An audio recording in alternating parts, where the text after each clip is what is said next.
नमस्कार, स्वागत है आपका और आप देख रहे हैं अपने YouTube चैनल रीमेक एडुपाथ। विशेष शिक्षक, बीपीएससी शिक्षक, एचटी या एचएम, यूं कहिए कि नियमित शिक्षक 34,540 वाले शिक्षक पीआईडी कैसे जाने? ये पीआईडी आखिर होता क्या है? क्यों है चर्चा में? तो यदि आप शिक्षक हैं, राजकर्मी श्रेणी में हैं, तो सभी को पीआईडी आपको इशू होता है। तो इसे कहाँ देखा जा सकता है? क्या आपको अभी प्राप्त करना है तो कहां से प्राप्त कर सकते हैं? इन सब की जानकारी आपको इस वीडियो के माध्यम से हम देने जा रहे हैं। तो चलिए वीडियो को शुरू करते हैं। वीडियो को शुरू करने से पहले आपसे आग्रह करेंगे, पहली बार चैनल पे हैं तो चैनल को सब्सक्राइब कीजिए। कंटेंट पसंद आता है तो लाइक शेयर जरूर करें। पहले जानते हैं ये पीआईडी आखिर होता क्या है। पीआईडी का मतलब होता है कि जिसको भुगतान किया जाता है, यानी प्राप्तकर्ता जो है, यानी भुगतान प्राप्त करने वाला है, उसकी एक पहचान संख्या, यह एक अल्फा न्यूमेरिक संख्या होती है। अगर देखा जाए तो जो शिक्षक है, मैं शिक्षक पॉइंट ऑफ व्यू से मैं यहाँ बात कर रहा हूँ, शिक्षक है तो आपको ट्रेजरी से भुगतान होता है, तो आपका नाम नहीं वहां भेजा जाता, आपके नाम पे नहीं भेजा जाता है, आपके नाम से एक आईडी जनरेट की जाती है और ये आईडी सामान्यतः 9 संख्या की होती है और अल्फा न्यूमेरिक होती है। अल्फा न्यूमेरिक का मतलब अल्फाबेटिकल और उसमें संख्या होती है, यानी एबीसीडी ये और 1 2 3 4 5 इसको कहते हैं। अल्फा माने अल्फाबेटिकल और न्यूमेरिक माने नंबर। ये इसी तरह से 9 नंबर की संख्या होती है। तो आपके नाम से ट्रेजरी भुगतान नहीं करता है, आपको विभाग क्या करता है, आपको विभाग एक पे आईडी जनरेट करता है और पे आईडी के माध्यम से ही सरकारी स्तर पे, चूंकि सीएफएमएस के माध्यम से चूंकि भुगतान होता है, तो सीएफएमएस के भुगतान के लिए पे आईडी जनरेट की जाती है विभाग के द्वारा। और इस पे आईडी में आपका नाम, आपका बैंक अकाउंट, आपके बैंक से और डिटेल्स, सीआईएफ नंबर, उसका आईएफएससी नंबर, ये सारे के सारे आपको उसके साथ टैग होते हैं। तो विभाग जब वेतन ट्रेजरी को भेजता है तो आपका पे आईडी भेजता है और ये आपका पे आईडी ट्रेजरी में है, तो केवल इस पे आईडी पर आपका भुगतान आपको हो जाता है। तो चलिए, आपको इस पे आईडी की जरूरत अभी क्यों पड़ी है, क्यों चर्चा में है, तो इसको जानते हैं और समझते हैं कि पे आईडी अभी चर्चा क्यों है। अभी हम, जैसे मैंने आपको बताया कि पे आईडी से ही आपका भुगतान होता है। अगर आप कहीं ट्रेनिंग लेने जाते हैं विभागीय स्तर पे, तो आपको टीएडीए इत्यादि मिलता है। वो भी टीएडीए जो मिलता है, वो टीएडीए भुगतान जब होता है तो आपके पे आईडी पे होता है। तो अभी ये चर्चा में आखिर क्यों आया है, क्या जरूरत पड़ गई है इस पे आईडी की? तो चलिए जानते हैं और समझते हैं कि पे आईडी की जरूरत क्यों पड़ी है। हाल ही में 14 नवंबर को एक पत्र जारी हुआ और एससीईआरटी ने पत्र जारी किया सभी जिला शिक्षा पदाधिकारियों को। यहां आप देख सकते हैं, यहां लिखा हुआ है सभी जिला शिक्षा पदाधिकारियों को पत्र जारी हुआ है और सभी कार्यक्रम पदाधिकारी को। कारण है कि प्रशिक्षण के लिए टैग सभी शिक्षकों को प्रशिक्षण स्तर पर उचित दस्तावेज के साथ उपस्थित होने के संबंध में। हम इसके साथ 2-3 बातें भी जान सकते हैं।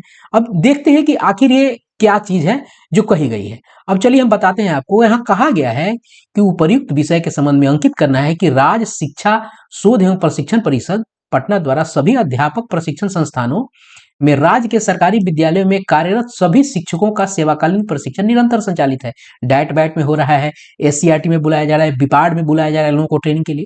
तो जो प्रशिक्षण संचालित है, यानी संचालित प्रशिक्षण में सभी प्रतिभागियों को नियमानुसार ट्रेवलिंग अलाउंस टीए देने का प्रावधान है। तो यदि आप प्रशिक्षण लेने जा रहे हैं तो आपको टीए मिलना है, ट्रेवलिंग अलाउंस मिलना है, जिसके लिए शिक्षकों का पे आईडी होना अनिवार्य है। बिना पे आईडी का नहीं पेमेंट हो सकता है आपको टीए, क्योंकि आप प्रशिक्षण में जाएंगे तो आपको टीए मिलना है। और पे आईडी नहीं होने की स्थिति में प्रतिभागी अपना आधार कार्ड, पैन कार्ड या पासबुक की 6 प्रति लेके जाएंगे, उनके पास ये होना अनिवार्य है। और पे आईडी के अभाव में प्रतिभागियों को टीए का भुगतान अब तक नहीं किया जा सका है। जितने भी ट्रेनिंग अभी तक हुए हैं उसमें अगर देखा जाए तो शिक्षकों को उनके टीए का भुगतान नहीं मिला है।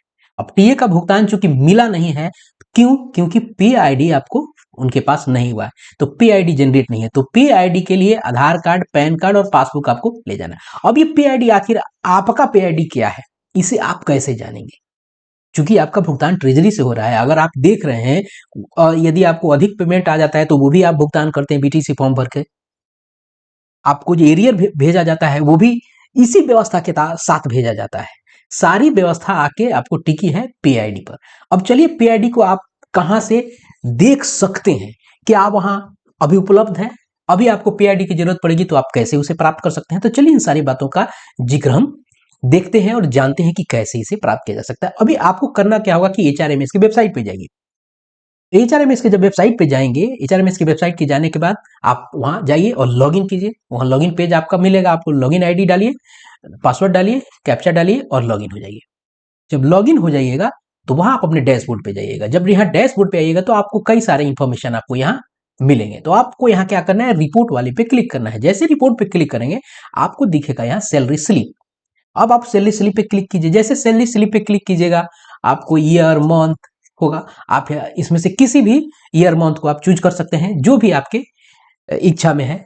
जिसका भी भुगतान आपको हो गया है आप उसको देख सकते हैं। मैंने यहाँ अक्टूबर 2025 चूज कर लिया है। जब हम चूज करेंगे तो आपको क्या होगा कि आपका सैलरी स्लिप वहां से डाउनलोड होकर बताएगा। अब आप यहाँ दिखेगा, इसमें बहुत सारी चीजों पे नजर दौड़ाइएगा तो बहुत सारी चीजें आपको यहाँ मिलेगी, बहुत सारी डिटेल यहाँ भी मिलेंगी। उसके अलावा आप अगर देखें तो यहाँ लिखा हुआ है इंप्लॉय ईयरली बिल रिपोर्ट। यहां से भी बहुत सारी चीजें दिख सकती हैं। आपका बेनिफिशियरी आईडी दिख सकता है, पीओए नंबर दिख सकता है, जो बीटीसी फॉर्म इत्यादि भरने में काम आता है। अब चूंकि हम वीडियो बना रहे हैं पेई आईडी पर, तो यहां जब नजर दौड़ाइएगा तो आपको दिखेगा यहाँ पेई आईडी, यहां दिख रहा है पेई ID oblique HOA ID, amount deducted, account number. अब होगा क्या कि किसी जब कोई भी अमाउंट आपके डिडक्ट होगा, डिडक्शन बनेगा, तो आपका यहां जिक्र होता है। क्लियर है, यहां ग्रॉस डिडक्शन दिखा दिया है, लेकिन पेई आईडी यहां नहीं शो कर रहा है। पेई आईडी चूंकि होता यही है। अभी यहां अगर देख रहे होंगे आप भी, अगर जाके एचआरएमएस की वेबसाइट पर आप चेक करें तो पेई आईडी का जिक्र होना यही है, लेकिन अभी यहां शो नहीं कर रहा है। तो पेई आईडी अब यहां नहीं शो कर रहा है जहां उसको जिक्र होना था, लेकिन अभी आप करेंटली जाके देखेंगे तो पेई आईडी यहां नहीं दिखेगा। इसके लिए आपको करना क्या होगा, इसके लिए आपको अपने डिपार्टमेंट की स्थापना कार्यालय के एचआरएमएस जो संवर्ग है, यानी एचआरएमएस जो उसके लिए संभाग बनाए गए हैं, उस एचआरएमएस संभाग से आप इसे प्राप्त कर सकते हैं। यानी स्थापना कार्यालय से इसे आप प्राप्त कर सकते हैं। आवेदन के माध्यम से आप इसको जान सकते हैं। होना चाहिए आपकी सैलरी स्लिप में। आप सैलरी स्टेटमेंट भी अगर जाके देखिएगा तो वहां नहीं मिलेगा, वहां बहुत कुछ मिल पाएगा लेकिन बहुत सारी डिटेल वहां नहीं मिल पाएगी। इसलिए अभी अगर आपको अभी जरूरत है तो सेवा जो संभाग के लिए बनाया गया है एचआरएमएस, वहां से आप प्राप्त कर सकते हैं। तो ये पे आईडी इसलिए जरूरत है और चर्चा में इसीलिए है। तो इस वीडियो में प्रयास किया मैंने कि आपको पे आईडी भविष्य में अगर जरूरत पड़ती है तो कहां से प्राप्त कर सकते हैं। यदि आपकी सैलरी स्लिप में वो नहीं दिख रहा है, दिखना आपको सैलरी स्लिप में ही है, आपको मैंने बता दिया है लिखा हुआ है, लेकिन अभी शो वो कर रहा नहीं है। वो शो करेगा, आने वाले दिनों में वो शो करेगा। तो आशा है आपको इस सब चीजों से इंफॉर्मेशन मिला होगा, आप अपडेट हुए होंगे। तो इस वीडियो में इतना ही, मिलते हैं जल्दी ही नए कंटेंट और नए इंफॉर्मेशन के साथ। अपना ख्याल रखें। जय हिंद।